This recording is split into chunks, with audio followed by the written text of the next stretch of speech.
This is a wearable bionic tail that moves automatically to help balance people in difficult situations, just like some animal tails do. It's driven by 4 artificial muscles that move in 8 different directions, and it can be easily extended by simply adding more vertebrae so it can be customized for whoever is wearing it. But it can also be used in VR gaming to change someone's center of mass to reflect what is happening in the game. This tech is incredible being used as a tail, so would you want one? And what's something else you reckon this tech could be really good for?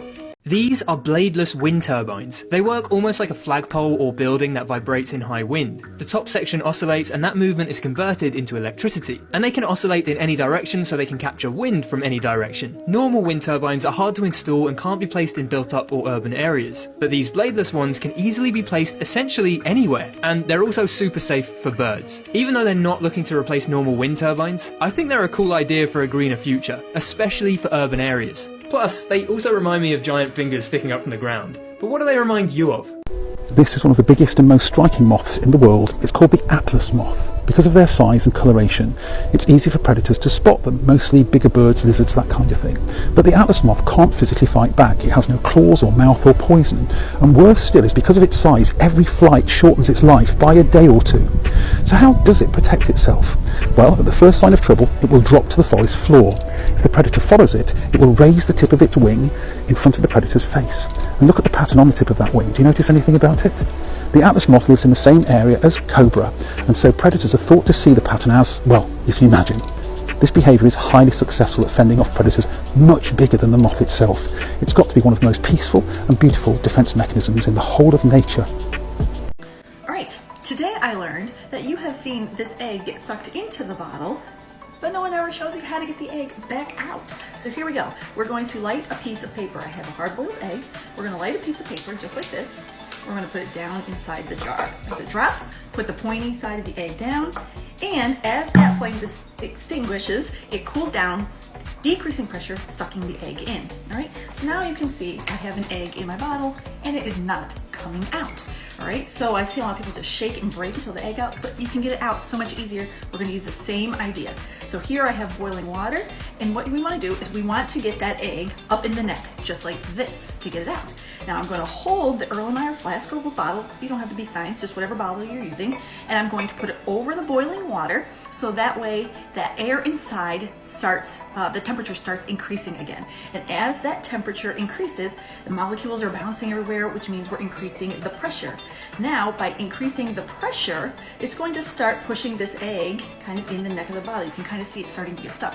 Once it is kind of stuck in there, you're going to carefully put it down inside the boiling water just like that.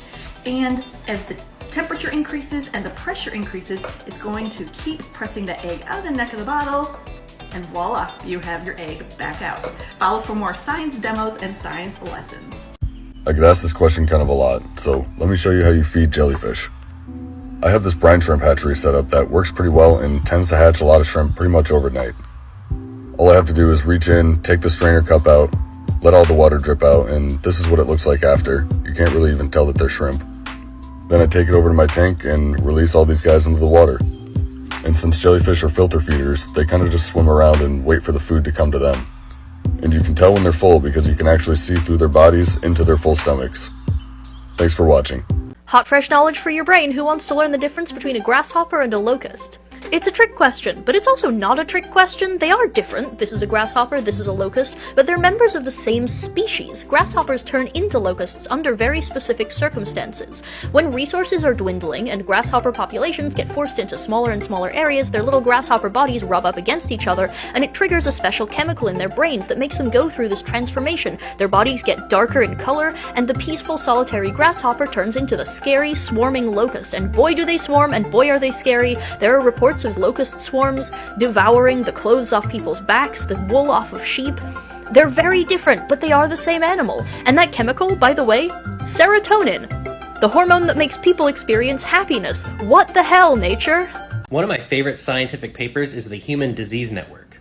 Scientists showed that the human disease can be viewed as a network, where each dot here represents a different disease and connections between those diseases. For example, we can see how all of the different types of cancers are related to each other.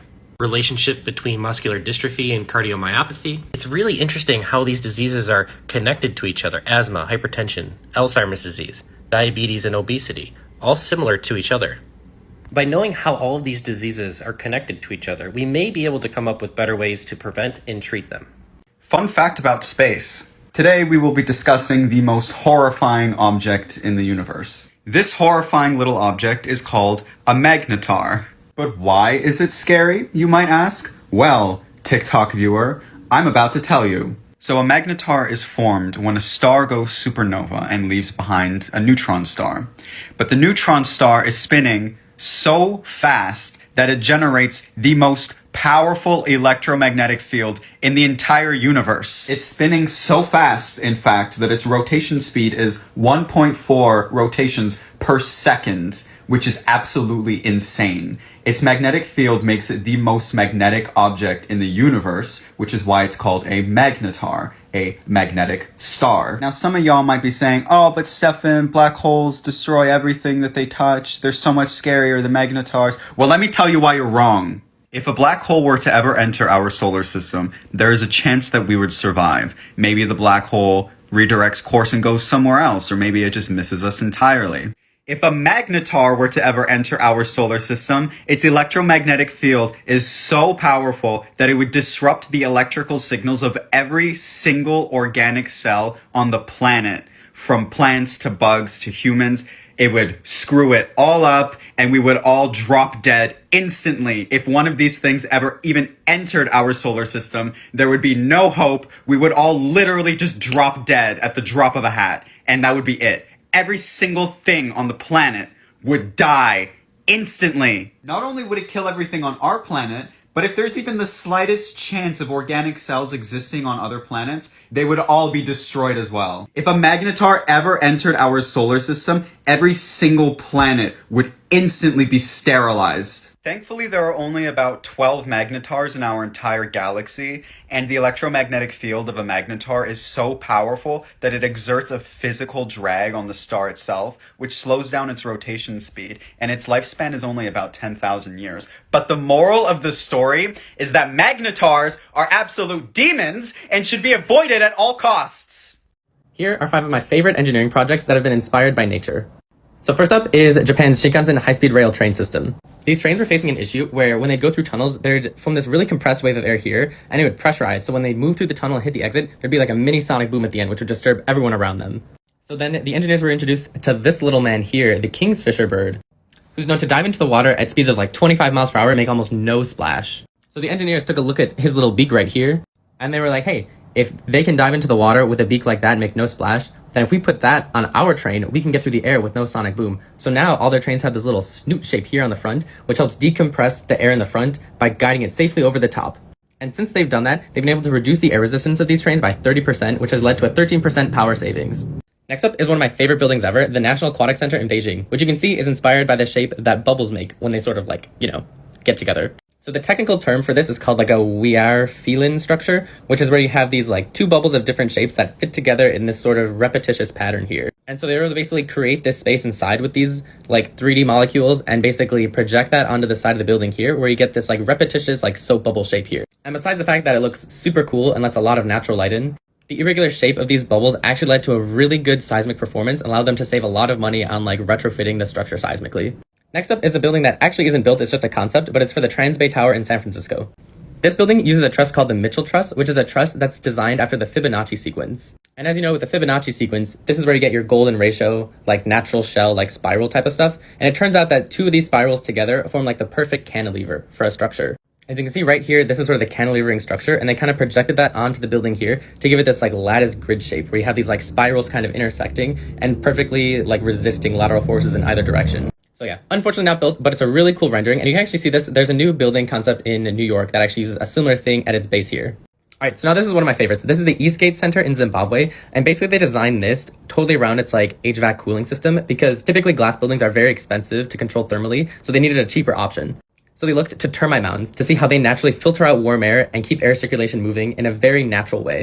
So these mounds filter out air by having these like small little capillaries on the side that bring in cool air, and the termites can control these and like basically fill them in or like dig them out however they need. And then these sort of come in here, and there's a long central shaft here that basically filters out the warm air and keeps the cyclical process moving throughout the building. And now here's the building schematic, and you can almost see how it exactly reflects the termite mound one. And once they did this, they saved about 10% of the energy that a normal office building of this size would have. Okay, I ran out of time, but this one is so cool, so I'm just gonna make another video about it later.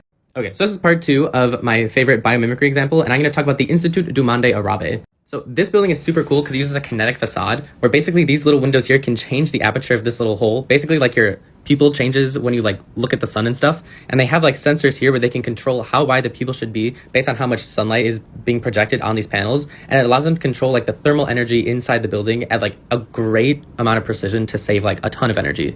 Like you can see here, like they're really mechanical looking, and I think they look so cool. And like from afar, like the facade is just completely mesmerizing. And they also lead to these stunning interiors, which I think are just amazing.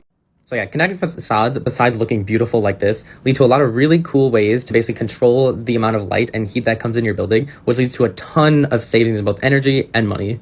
I'm just gonna show this one again because I love looking at this photo.